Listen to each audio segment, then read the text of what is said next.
lagi di channel ini bersama saya Dewo. Jadi sebelum kita lanjut pada pertemuan selanjutnya, kita harus mematangkan dulu sedikit fundamental tentang trading di pasar kripto itu sendiri ya. Jadi kalau bagi yang udah tahu bisa di skip video ini, tapi kalau yang baru-baru mulai, jadi kita harus paham betul tuh bentuk-bentuk marketnya itu seperti apa. Jadi untuk memaksimalkan bot yang kita bikin itu sendiri, kita harus tahu nih, yang mana bot ini cocok di pasar spot atau future. Nah, balik lagi kan bertanya, spot sama future itu apa sih sebenarnya? Nah, untuk lebih jelasnya kita bahas di sini. Jadi, kalau spot trading itu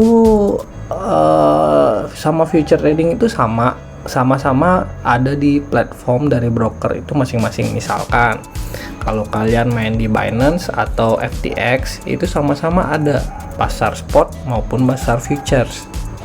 Nah, bedanya apa dong ya? Jadi ini beda, namanya itu mirip-mirip semuanya, itu ada tradingnya, tetapi kalau dilihat lebih lanjut ini sangat dua hal yang sangat berbeda. Contoh nih hal yang pertama, dari posisi ownership dari kriptonya itu sendiri. Pasar spot itu kalian memegang yang namanya koin itu ya, kalian pegang masuk ke wallet itu ya. Sedangkan futures itu enggak, karena itu sistemnya itu futures itu seperti sewa atau kontrak ya. Jadi koin itu enggak kalian pegang ya. Terus dari profit opportunities, kalau spot trading itu mayoritas bisa profit kalau kalian beli rendah jualnya tinggi, seperti halnya saham ya. Kalian beli dulu punya sejumlah koin, ketika kalian hold koin tersebut dalam harga murah, kemudian harganya naik kalian jual, itu namanya capital profit ya, capital gain, seperti saham.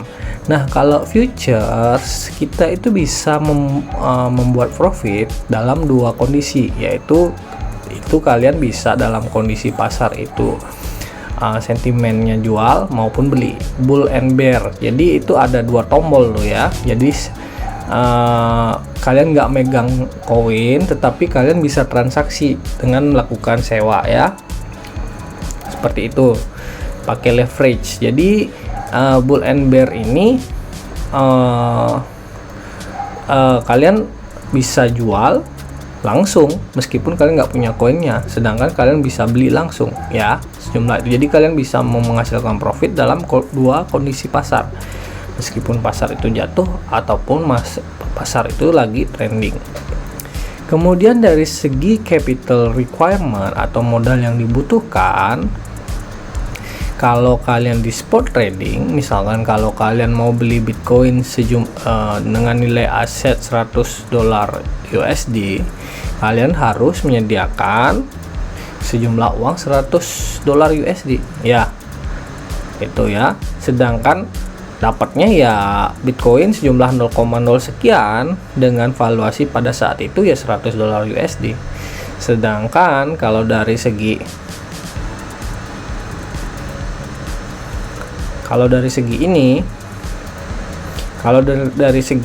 futures itu kalian nggak perlu ya.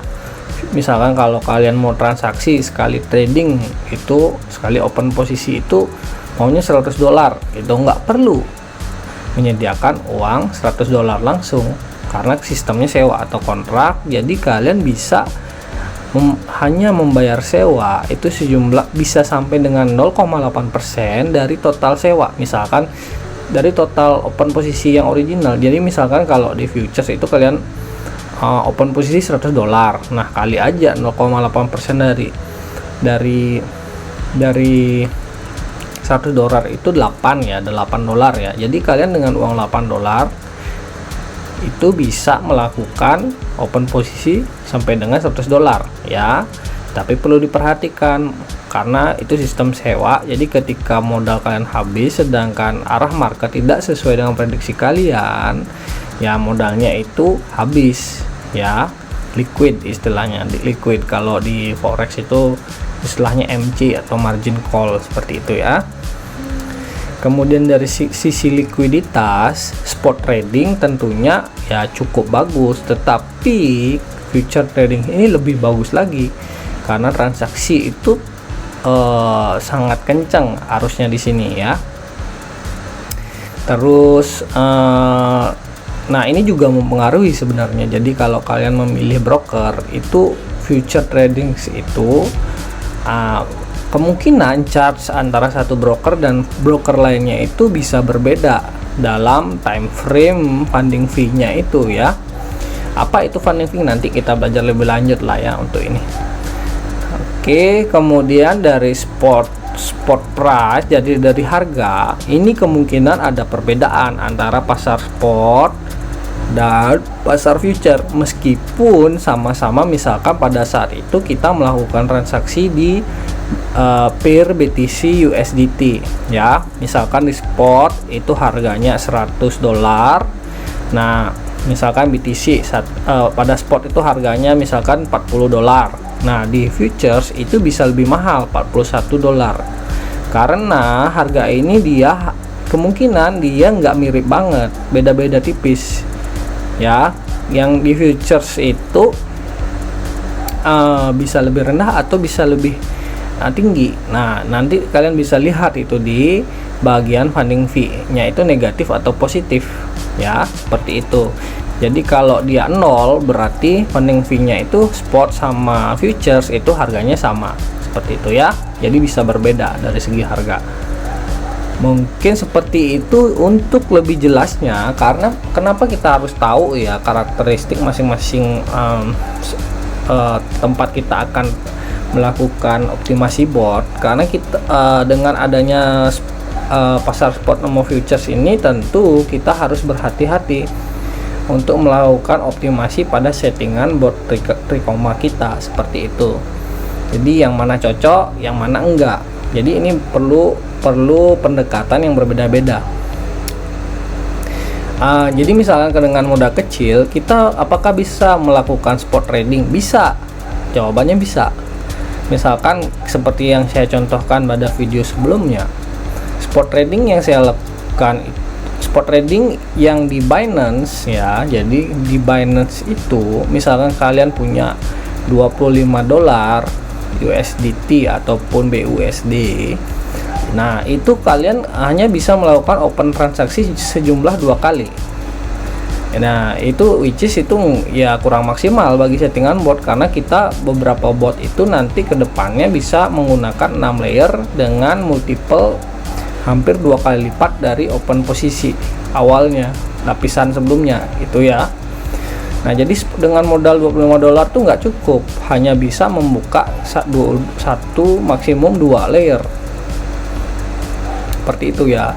Karena di Binance misalkan minimum open position selain BTC itu adalah $10. Kalau BTC itu perkiraan itu sekitar $60 ya, sampai dengan $50.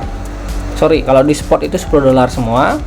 Nah kalau di futures Binance itu sekali open posisi bisa kalian $5 gitu ya.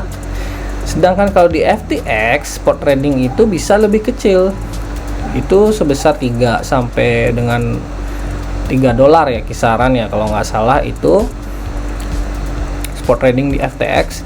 Jadinya kalian bisa memasang layer spot lebih aman. Ketika harga turun di spot itu kalian bisa hold lama, nggak berpengaruh pada yang namanya funding fee. Sedangkan kalau futures, kalau harganya turun banget, ada 2 kemungkinan. Jadi wallet kalian atau saldo kalian akan tergerus ke yang namanya itu funding fee setiap sehari itu 3 kali, karena dia harus mencocokkan data antara spot dan futures. Kalian harus bayar costnya itu. Yang kedua, akun kalian itu bisa liquid atau margin call, seperti itu. Untuk lebih jelasnya kita lihat nih, penjelasan dari ini Binance Blog ya. Apa sih itu crypto futures? Kalau spot itu Kan mungkin kita udah agak familiar ya, karena apa yang dilakukan di spot, pasar spot itu hampir mirip dengan kita transaksi jual beli saham, hampir mirip. Nah, untuk kripto nih, apa sih itu futures gitu ya? Oke, jadi itu basically crypto futures contract ya. Kalau di Binance itu kita biasanya pakai yang USDM perpetual ya. USDM perpetual Binance futures. Jadi bagaimana itu futures bekerja? Jadi intinya futures ini itu sangat beresiko, pasar futures. Kenapa? Pasti dibalik karena kita butuh modal, kita bisa sewa biaya yang bisa sewa kekuatan untuk open posisi yang lebih besar dengan modal yang sedikit. Tentunya risikonya sangat tinggi juga karena itu sistemnya sewa, kita bukan owning koin seperti tabel sebelumnya. Jadi ketika harga turun tidak sesuai prediksi ataupun naik tidak sesuai prediksi kita, jadi kita pasti ada yang namanya resiko liquidation ya. Ini contohnya ya. Jadi ini Sarah sama John nih katanya ya, ini saya nerjemahin aja. Nah, dia sama-sama main di Bitcoin futures. Nah, dia punya dua modal $40 masing-masing. Si Sarah itu sama John ini masing-masing dia itu open posisi buy berlawanan, satu buy satu sell gitu ya. Nah, karena di future itu ada expiration date time-nya setiap sehari itu 3 kali. Apa itu? Itu funding fee namanya ya. Funding fee itu apa sih sebenarnya? Funding fee itu adalah jam dimana chart atau data harga itu akan terjadi sinkronisasi antara pasar spot dan pasar futures itu ya.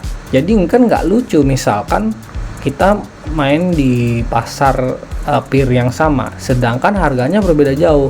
Misalkan di spot itu harganya si Bitcoin itu $40, sedangkan di futures harganya jatuh $1. Itu kan nggak make sense ya, jadi nggak sama. Nah, makanya lucu jadinya. Makanya dengan adanya pasar futures itu jadinya si broker wajib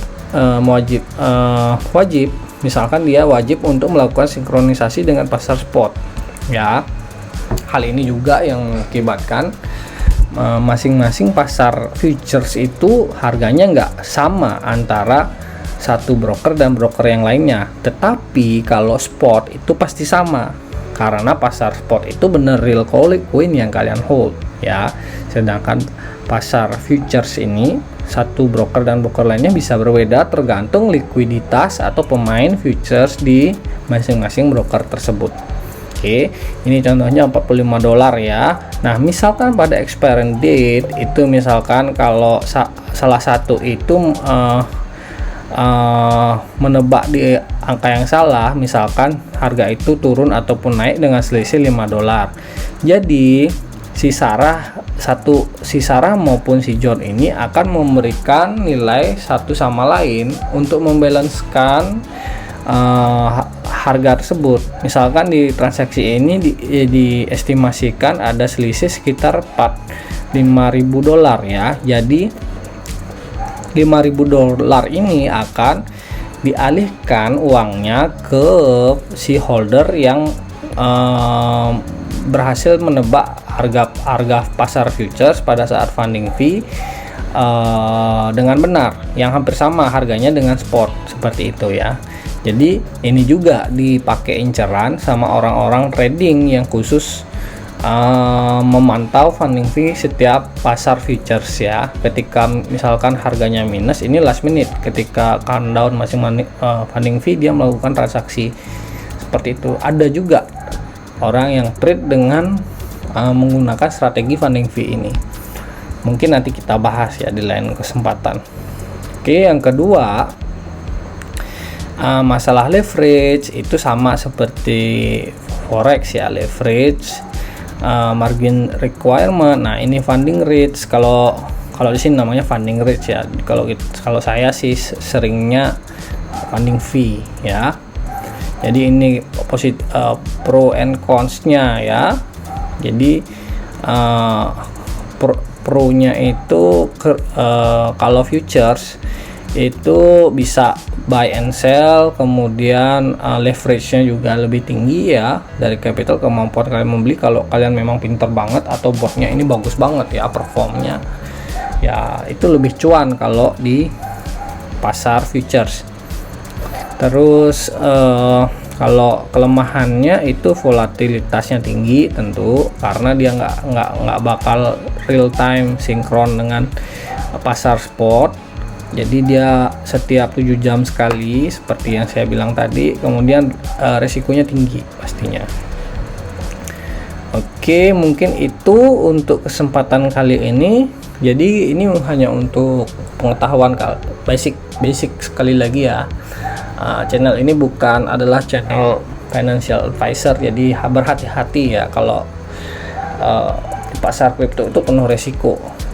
Jadi bersikaplah secara bijaksana dan anggaplah ini sebagai hiburan atau menambah informasi kalian, seperti itu ya. Jadi ini sangat berisiko. Jadi itu sekilas tentang futures dan spot dan apa bedanya. Nanti kalian bakalan tahu. Misalnya kalau kalian udah terbiasa ya silakan di skip. Yang udah terbiasa, ini saya udah tahu dari dulu udah main kripto ya udah bukan skip.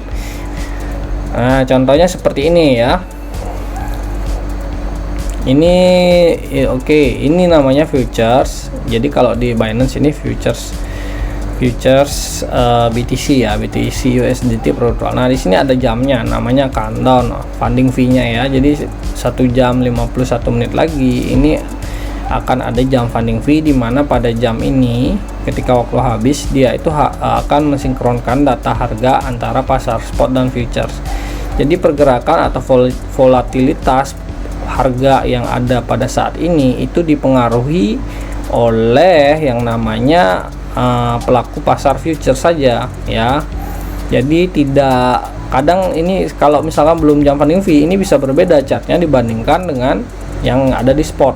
Jadi ini lebih liquid karena orang capitalnya, yang uang yang di sini itu lebih kencang larinya ya, seperti itu. Mungkin seperti itu kalau untuk video kali ini.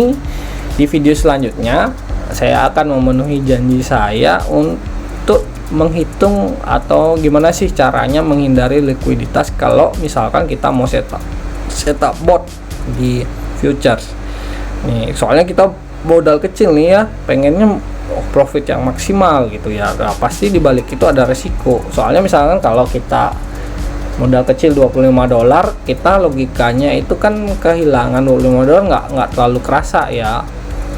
Jadi in return kita maunya sebulan dapat $25 itu, which is 100%, itu sangat luar biasa. Tetapi dibalik misalkan ekspektasi kita mau dapat $100 dengan modal yang 25, ya otomatis resikonya juga tinggi. Jadi uang $25 itu dari waktu ke waktu pasti dihadapi oleh resiko likuiditas. Nah, jadi kita nanti kedepannya akan mensimulasikan bagaimana sih caranya misal kalau kita punya uang banyak nantinya. Nah, jadi kan kita nggak mau kehilangan semua uang kita, seperti itu.